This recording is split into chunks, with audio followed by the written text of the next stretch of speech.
This is the fifth program in a series I'm doing on mental health and what famous thinkers in philosophy, psychology, religion, and literature have said about it, and what we can all do to attempt to improve our own mental health. Today's program will focus on the question, what are the characteristics of mentally healthy people? The Buddhists believe that one of the characteristics of a mentally healthy person is that the person has awakened. Awakened, among other things, from social hypnosis. The Buddha said, "The world is in darkness, and how few have the eyes to see." Today, I think a Buddhist would say that it's very important that one free oneself from the social hypnosis often involved in television and advertising and the movie and music industries.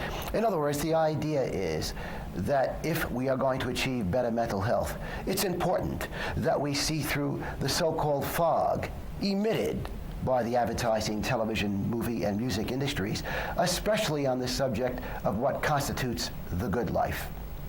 A mentally healthy person also, it would be hoped, would see through the fog emitted by insincere public officials and also insincere people with whom we have contact perhaps on a daily basis.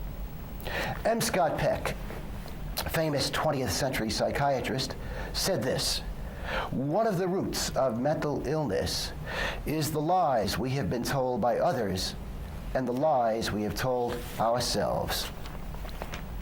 Mentally healthy people, and the definition, by the way, I'm attaching to being mentally healthy, is sound mind. In other words, to be in mental health, good mental health, is to have a relatively sound mind. I think it's fair to say that a mentally healthy person is a self-directing person. It's a person who is an independent thinker, a critical thinker. Psychologist Carl Rogers put it this way: "The mentally healthy person is not necessarily adjusted to the culture in which he or she lives, and almost certainly would not be a conformist." Again, one of the key expressions which Rogers used, a mentally healthy person is not necessarily adjusted to his or her culture. Allow me some examples.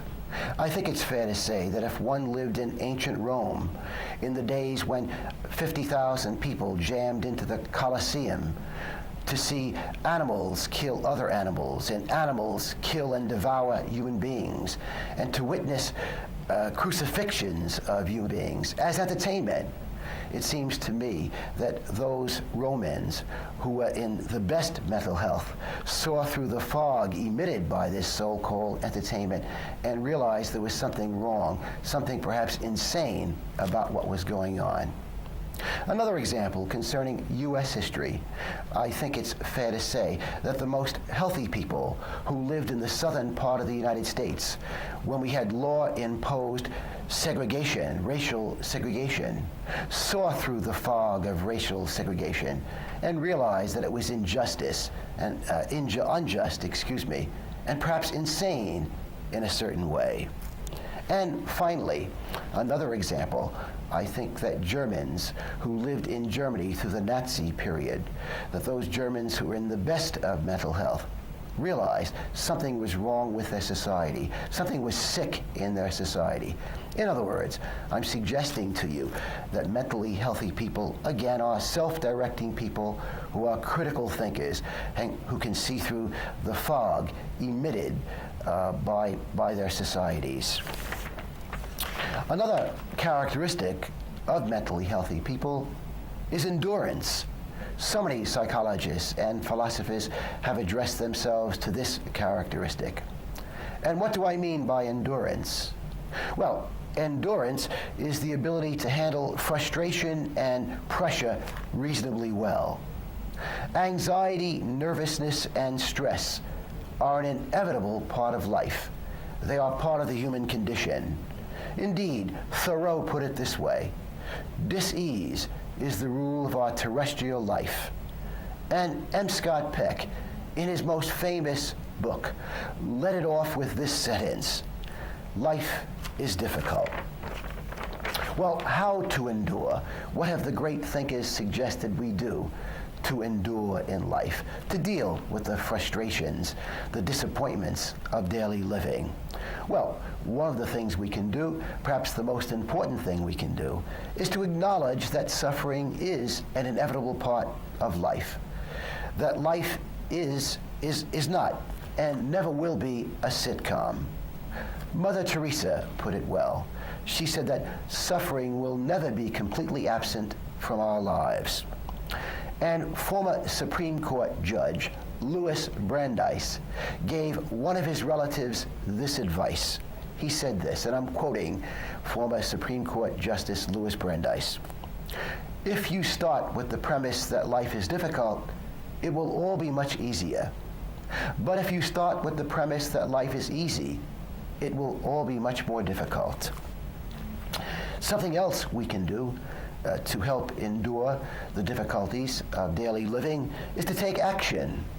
Is there anything we can do to lessen or eliminate a particular problem that we are having? Another tip that so many of the great thinkers give is this. We should try to concentrate the mind on something productive and useful. In other words, try to get one's mind off what's causing us anxiety. Concentrating the mind could involve concentrating on one's job, housework, errands, etc.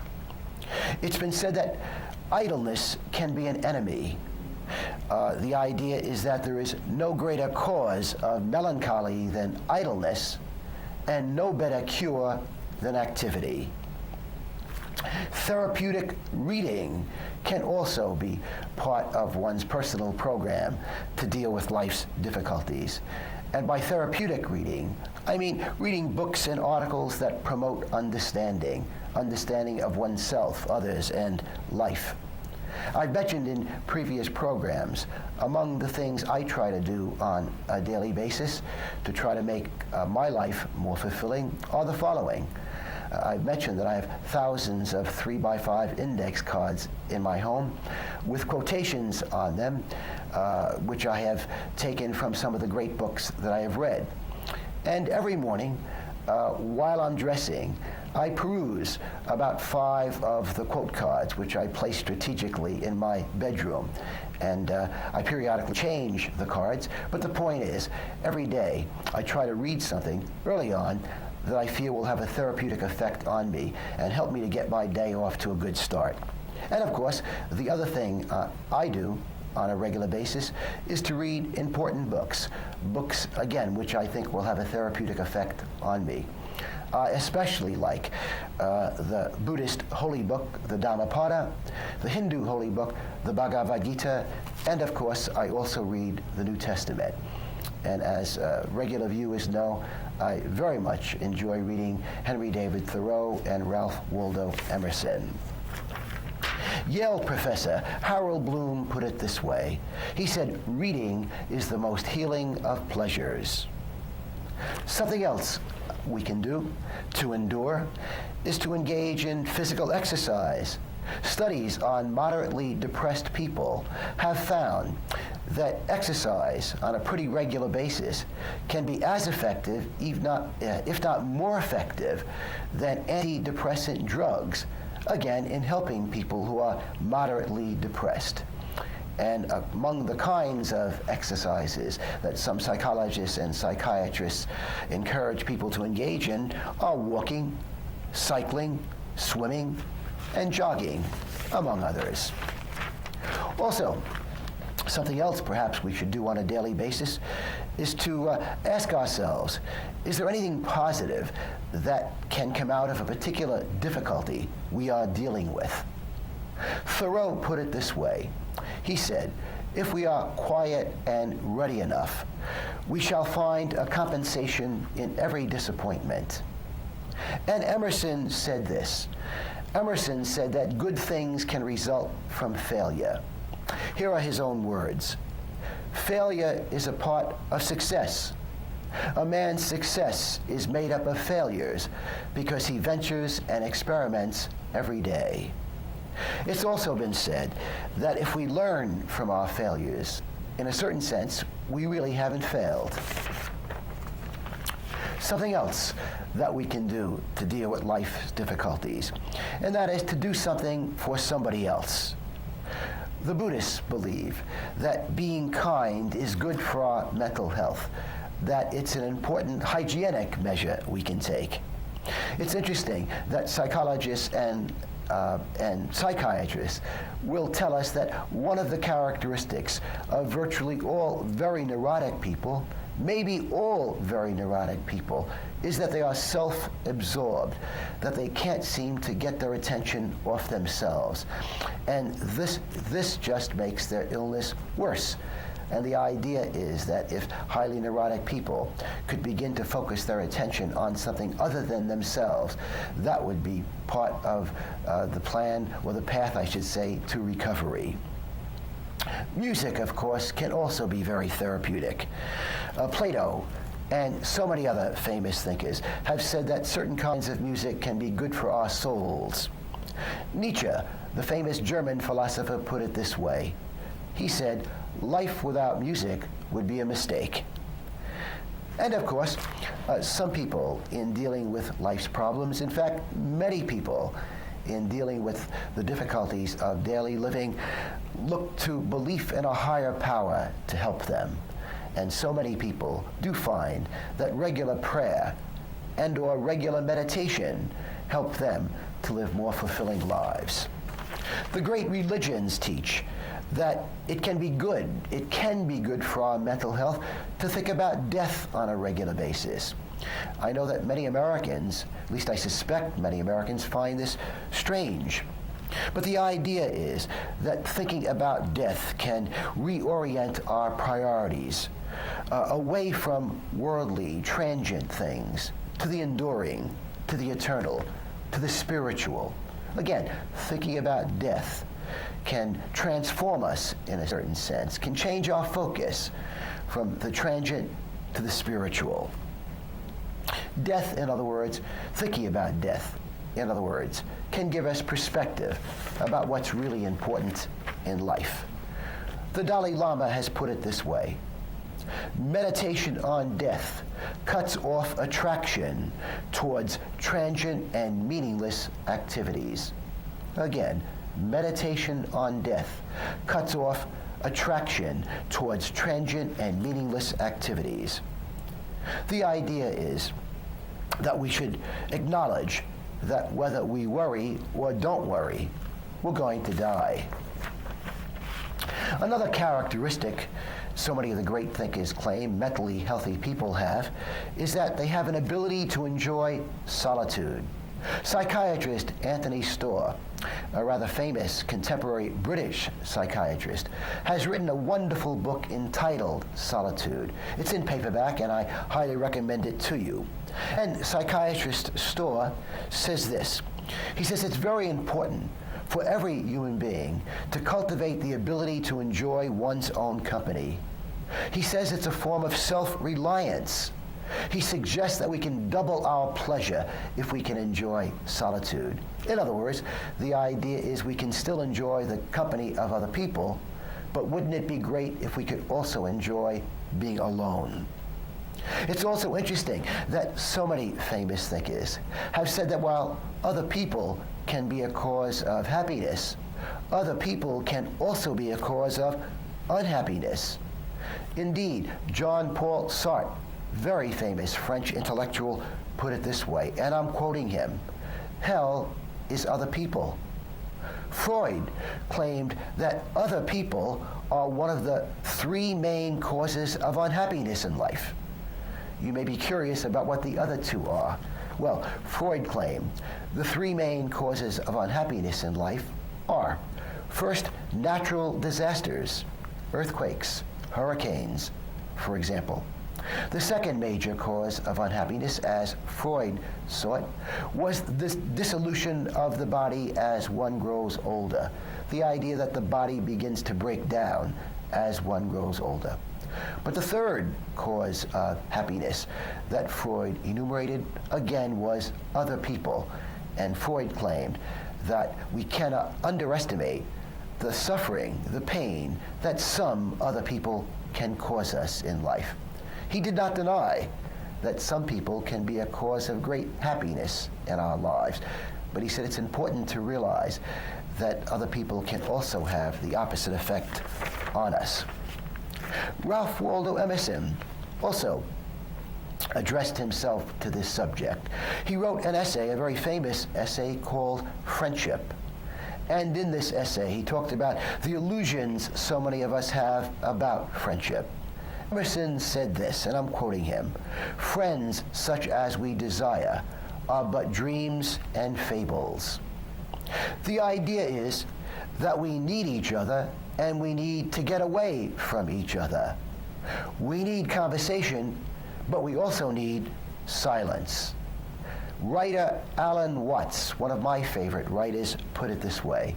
He said we need to withdraw from people and we need to return to people. And he talked about the delight that he experienced in doing both. Thoreau said this. Thoreau talked about the idea that we can be more lonely with people than when alone. Here are Thoreau's own words, and these come from Walden. "We are, for the most part, more lonely when we go abroad among men than when we stay in our own chambers."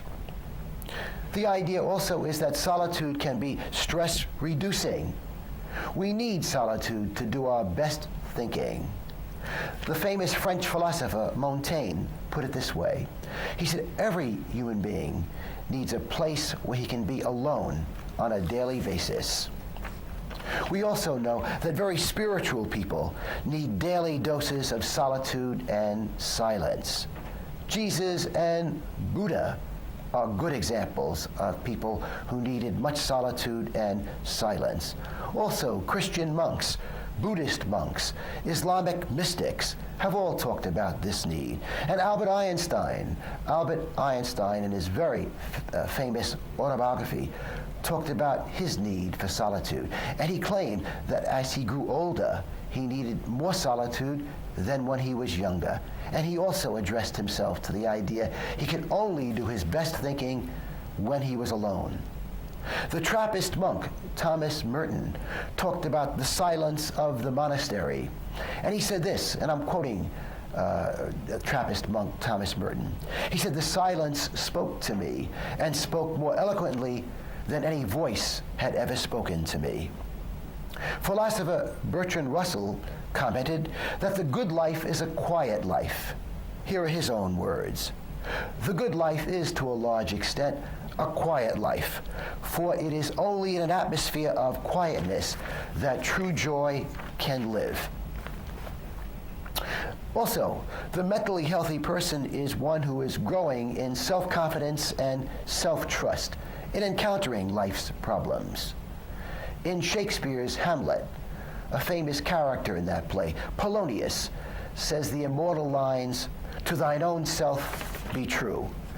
And psychologist Carl Rogers, very famous 20th century psychologist, talked about the importance to our mental health of trying to be a genuine person, an authentic person.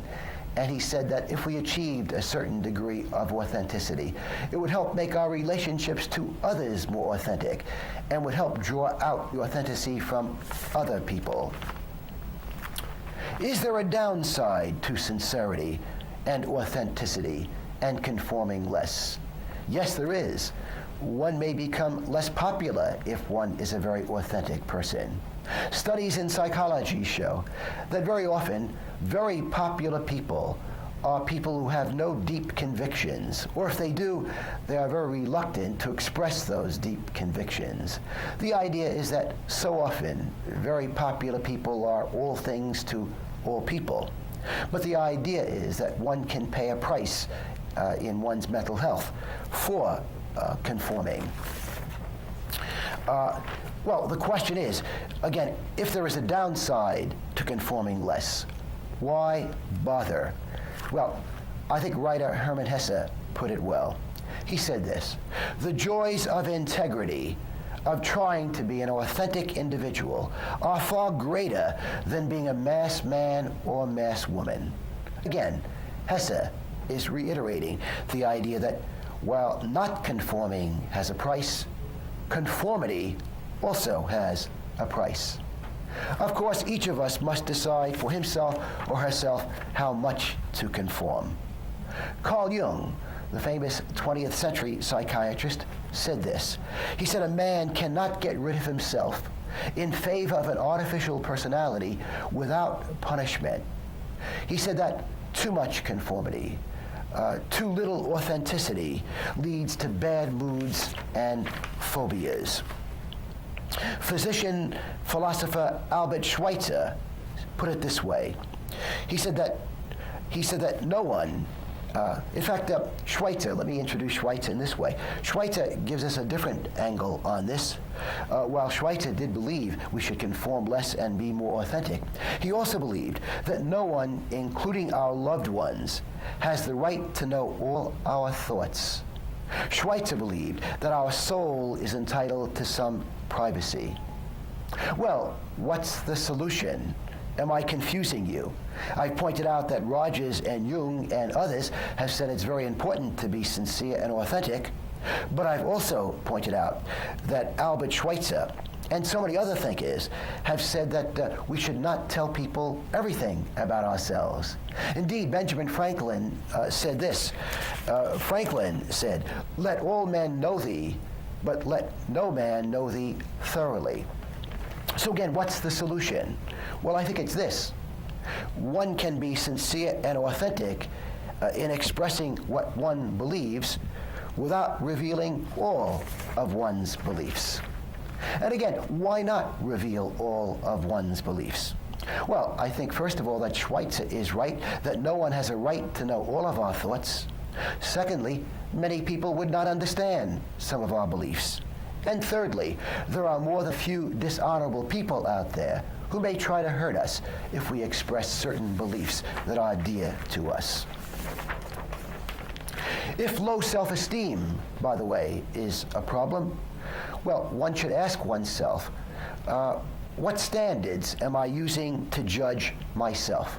I mentioned in last week's program that so often in life the apparent winners are really losers, and the apparent losers in life are really winners. An example I gave was this. If someone has done dishonorable things to get a job promotions, or if a politician has done dishonorable things to get elected, well, maybe even though that person has won the job promotion or has won the election, that person has really lost a lot in terms of the damage that person might have done to one's soul. Thoreau put it this way. Henry David Thoreau said, "What a weak tyrant is public opinion compared to our own private opinion." He went on to say, "What a man thinks of himself, that it is which determines his fate." I should also add that mentally healthy people, according to so many of the great thinkers, must cultivate an ability to assert themselves. Philosopher Francis Bacon talked about this. He said that if a person doesn't at least occasionally assert himself or herself, it's likely that other people will try to take advantage of oneself. And unfortunately, that's the reality of life and of human nature. One of the criterions of mental health is avoiding wide personality swings, wide mood swings. The idea of being on the moon one day and down in the dumps another day. The wisdom books tell us that we should try to cultivate even-mindedness in pleasant and unpleasant circumstances. That's not easy. Maybe we should think about the football quarterback whose team is down by 6 points with 2 minutes to play. He must remain cool under pressure. In other words, the quarterback must cultivate a controlled anxiety. And perhaps all of us, if we are to live fulfilling lives, when we are under stress, under pressure, must cultivate a controlled anxiety. Mental health, of course, involves a process. Like physical health, it's a dynamic, ever-changing condition. It is true that some days we feel better than others. Some days we feel more peaceful than others. It is interesting that so many of the great thinkers have said that our goal in life should not be happiness, but tranquility. And of course, even mentally healthy people have their moments of foolishness. Socrates said there is much imbalance in all people. And of course, mentally healthy people realize there is no perfect path in life. No matter what path we take, there will be problems. The famous Danish philosopher Kierkegaard put it this way. He said, if you marry, you will regret it. If you don't marry, you will regret it. If you laugh at the world's follies, you'll regret that. If you weep over the world's follies, you'll regret that. If you believe a woman, you'll regret it. If you don't believe a woman, you'll regret it. If you hang yourself, Kierkegaard said, you'll regret it. And if you don't hang yourself, you'll regret it. Kierkegaard went on to say that this is the sum and substance of philosophy. That was his take on philosophy, by the way. Many others would disagree with him. Psychologist, or I should say psychiatrist Carl Jung tells us that mentally healthy people realize that the most serious problems in life are never fully solved. Here are Jung's own words. The serious problems in life are never fully solved. The meaning and purpose seem to lie not in the solution to our problems, but in our working our problems out incessantly. In other words, the idea is that attempts at problem solving can raise our consciousness, can raise our awareness. The idea is that the process of problem solving can have great value to us.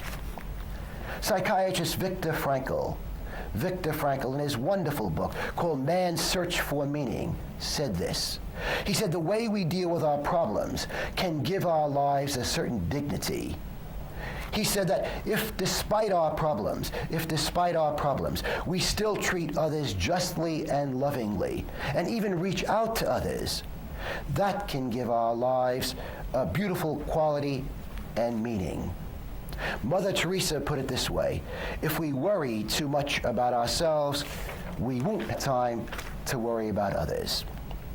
I think the Dalai Lama provides a good summing up on this subject of mental health. The Dalai Lama, in giving his description of the kind of person he thought was in good mental health, said this, and I'm quoting him. I would regard a compassionate, warm, kind-hearted person as being in good mental health. Finally, Henry David Thoreau reminds us that we are all artists. In Walden, Thoreau penned the following words, to affect the quality of the day, that is the highest of arts.